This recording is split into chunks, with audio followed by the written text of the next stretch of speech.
Hello, everyone. Good morning. This morning, we are going to learn about the elements of fiction or the elements of a short story. Okay, let's have a review first. And what is a fiction?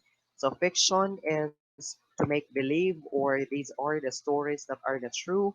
These are stories that are parts or results of our imaginative mind. So literature in the form of prose.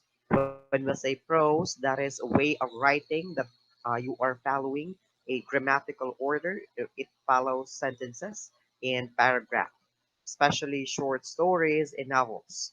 That describes imaginary events and people. Okay. So basically, there are seven elements of fiction. We have the first one, plot, conflict, settings, theme, character, and point of view. So let's have first the plot. The plot is the sequence of the events in the fiction or stories. For conventional stories, meaning convention for common stories, we have five parts of plot, or these are the elements of plot. So we have first one, exposition. Second, rising action, climax, falling action, and resolution. So you have there on the side um, a presentation on the arrangement of the elements of a plot. Okay, so these are the elements elaborated form. When we say exposition, the other would term this one as introduction. So this is the start of the story before the action starts. Okay, this is where you introduce your setting. This is where you introduce your characters. And then it follows with the rising action. These are the series of events and conflict in the story that lead to the climax. Okay, so um, building of scenes here, the rising action, um, and then the rising going back to the intense part or the exciting part when you are reading that you will not stop reading because you have the hype that you have to continue reading because this is the intense part, okay, the climax part. This is the intense moment nga mura na gyud kag magkurog-kurog udi ka kabasa ani because ang pinakanindot nga part sa story. And then the falling action, all events that comes after the turning point. So kung ice pa ni, this is the melting part. Okay? All the action which follows after the climax. And then down to resolution, or the other would term this one as denouement, the conclusion, the tying together of all the thread of the story. So, for example, I will give you an example for this one for exposition. So, considering topic about love, so there is a boy and girl who entered gate 2 of UC. Nagkabangga sila dito sa gate 2. Nangatagak tayo nila ang mga libro. So, exposition, you see the setting, mga katuha, the boy and the girl. So, that's the character. So, exposition. And then, rising action. Ipamunit nila ilahang mga libro. Unya, nagka-grita ilang mga kamot. Kuha na dayon, spark na dayon, nagtitingting sa mata. And then, naka-chat-chat, months later o karon nagkauyab na sila, and then nagkalarok, that's the climax, nagkauyab sila, and then naglarok na din ilahang pagka communicate, communication ilang pa nagkigugmaay, falling action, those are the events after sa ilang pagkauyab until ang resolution or noma nagminyo na dayon sila. So that's the resolution, the conclusion, starting from that hulog-hulog libro down to menu ay ang show. Okay, so I hope you understand it. All right, but there are these are the elements of plot, and then this is the normal arrangement of events um, for most stories. But you can alter this one following the different plot technique. You can have um, or plot structure. You can have dramatic plot just like this. You can have a parallel plot to weaving of two dramatic plot. Mura siya, if you are familiar with Sukob, um, the same story goes to Chris Aquino, and then the same with Claudine, and then at the end they met and they solved the conflict together. So that's the parallel plot. And then we have the other one. We call it as episodic plot. This is very common for series. So series one and two. So you have the season one. There are a lot of episodes. Season two, there are a lot of episodes. That in episode one they have exposition, they have rising action, they have climax, they have falling action, and resolution.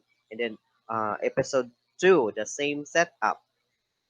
Episodic plot is very applicable for if you are trying to explore the characters' characteristics. Okay, so we have here next element. We have the conflict.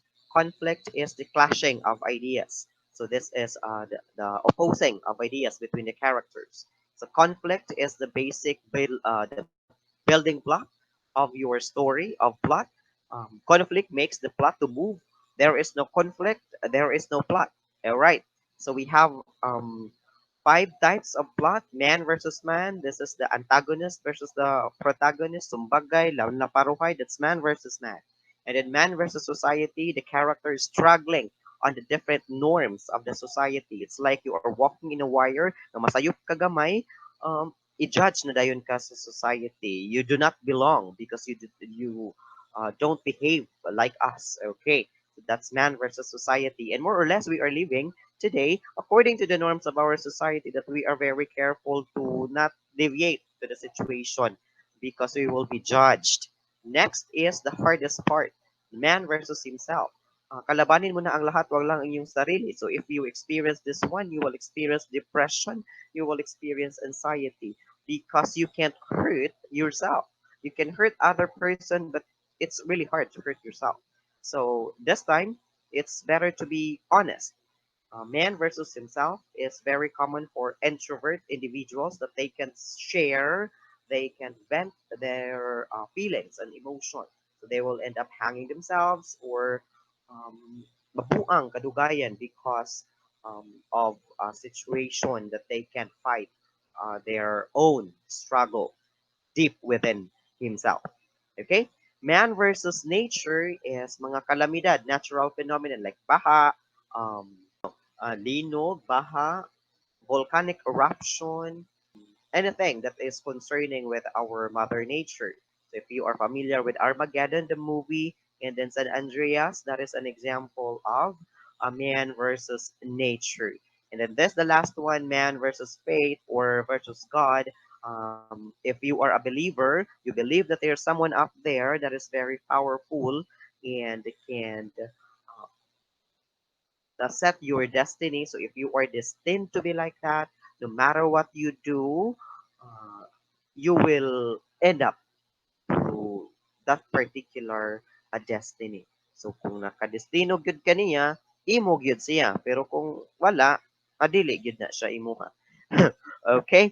So, that's about conflict. Let's proceed with setting. Setting is very easy. It's very common. The when and where of the story. It is a time, place, and event which the story happened. It could be a natural setting. It could be a man-made setting.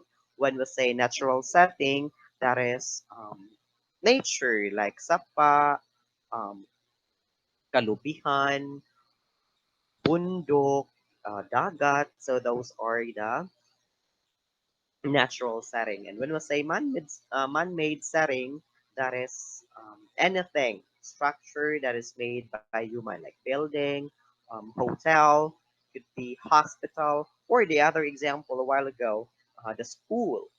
That is a man-made setting. And in setting, it could include the atmosphere of the story. And the next is the theme. Theme is the main idea of the story. It tells you what the story is all about. It brings out the values which are acceptable to human conduct. When you say theme, it is a phrase, it is a sentence. So it is not a one word. If that is a one word, that is the topic. Considering the topic is love. The theme could be love is blind. It could be love is sacrifice. So that is the theme. It is a phrase or statement that tells us what is the central idea of this particular piece. All right, basically there are nine types of characters, and I have here the seven. The additional two is the protagonist, the hero or the heroine of the story, and then the second one, the antagonist or the contrabida, the bida, and then the contrabida. That's the eighth and the ninth. Okay, we have here the seven types of characters. So we have the first, the seven, the flat, the round, the dynamic, the static, the stock, the fuel, and the confident characters. Who are they?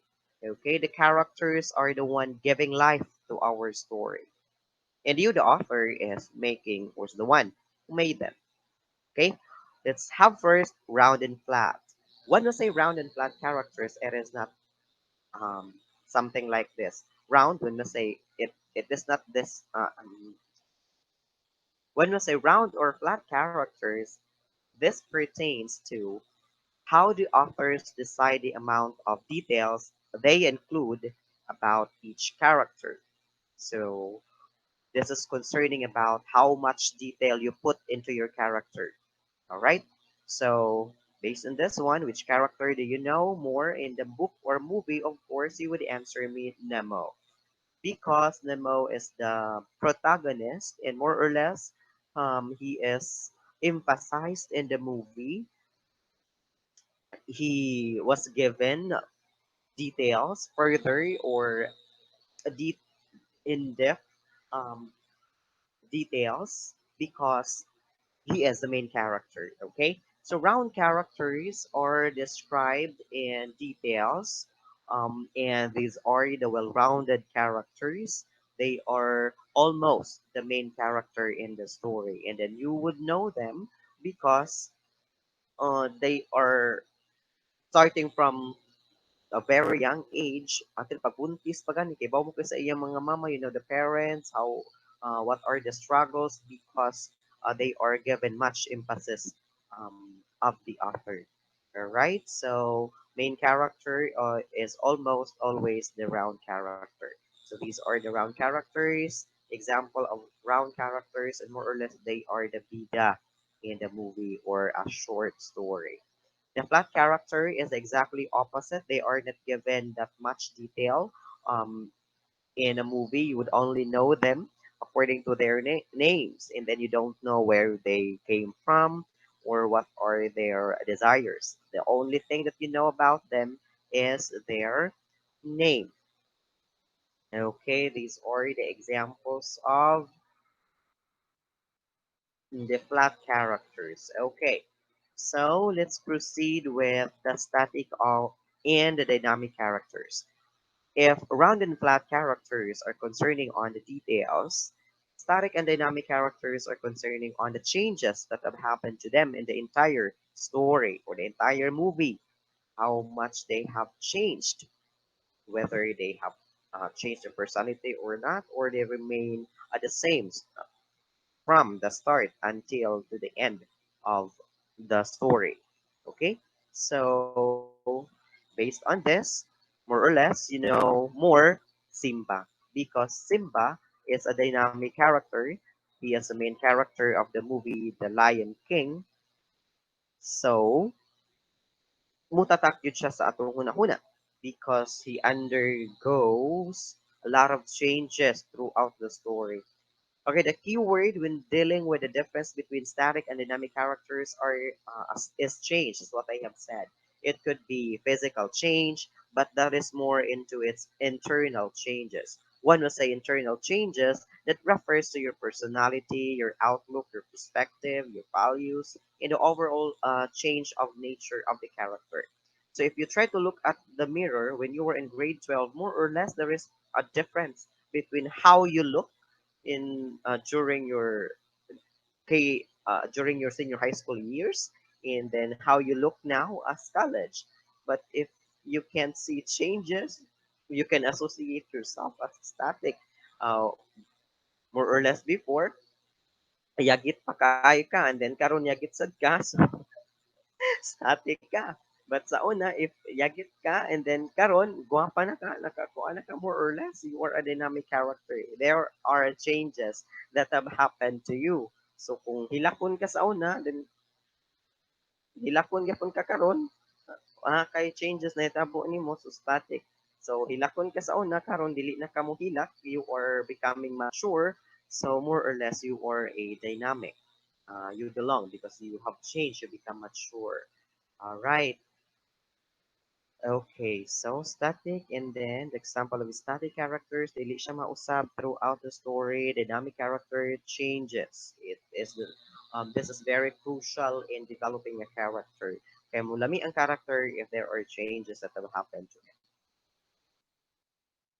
Next is the stock, the fuel, and the confident character. They are the literally the extras. Um, they help mm, they help to reveal the character's feelings, or they help in moving to carry out the plot, to move the scenes or the happenings, and to present to people the theme of the story. So we have the first one, the stock characters. They are literally the extra nga bayaran og 500 kana magdagandagan dara. Stock characters are the stereotype characters. They are um, could be your classmates if you are one of the characters. It could be your classmates. It could be the different basketball players. So if you were fan of Provinciano, Cardo is the main character. The rest of the policeman nga during the raid, those are the stock characters. That would help Cardo to pursue, to really move, to really fulfill the scene, to make the plot move. Next is we have the fuel characters. These we can associate this one as contrabida, but they are not the real contrabida. They look like a contrabida, but not exactly the main antagonist of the story. So if you are familiar with Kadinang Ginto, if the Marga, the mean girls of Marga, they are the fuel character. Ilang trabaho, away-awayo nila, they will fight the character, the main character, in order for the central character to reveal his or her true self, that for the betterment or for the better development, character development.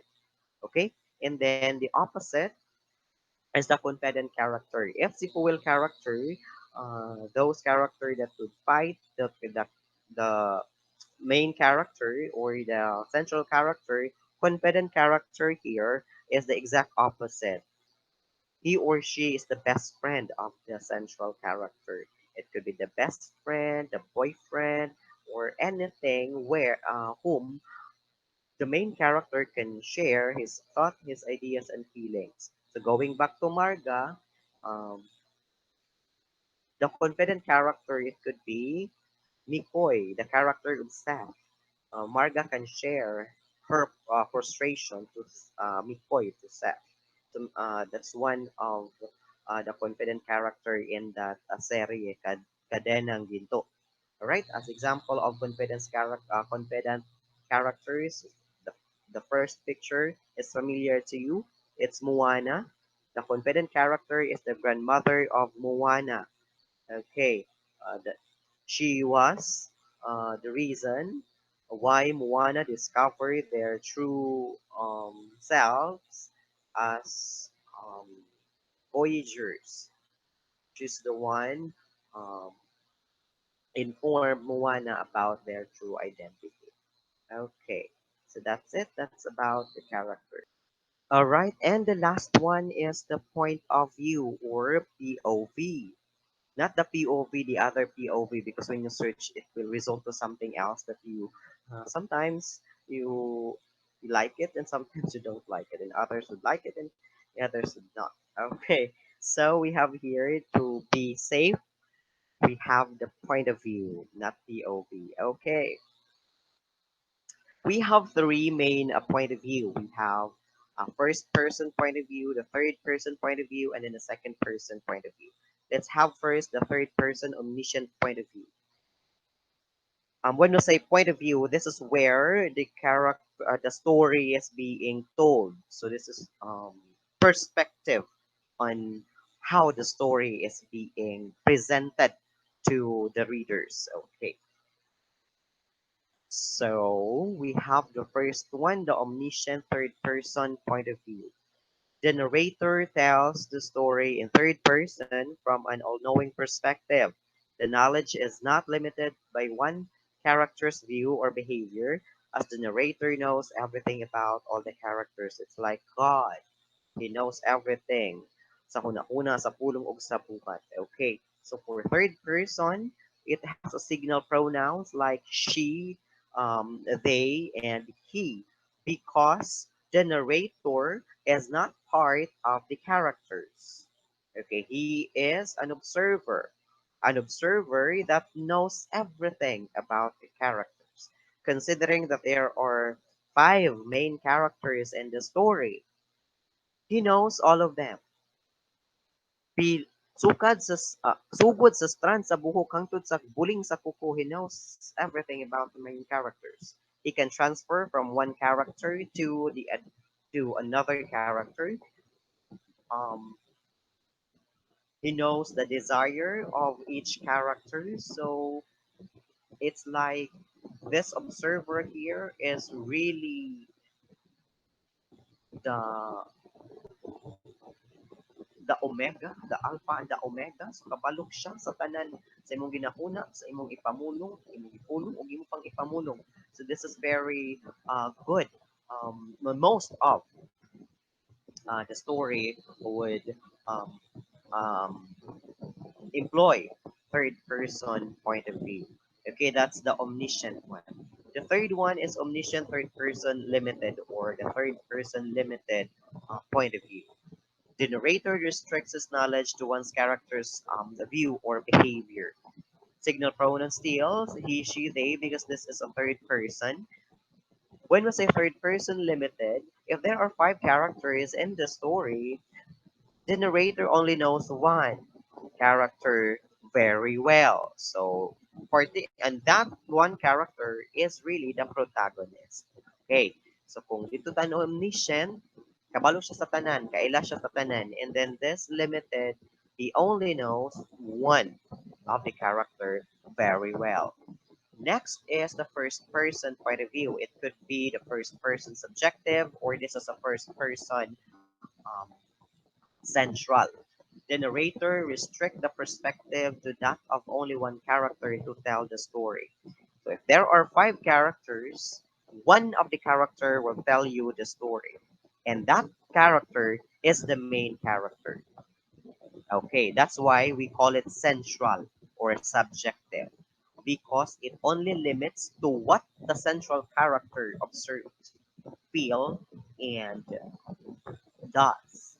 Okay, so again, in the first person, subjective or first person central, only among the five characters, only one of them will tell you the story, and that one character is the main character, or is the protagonist, or the hero or heroine in the story. Next is the first person limited.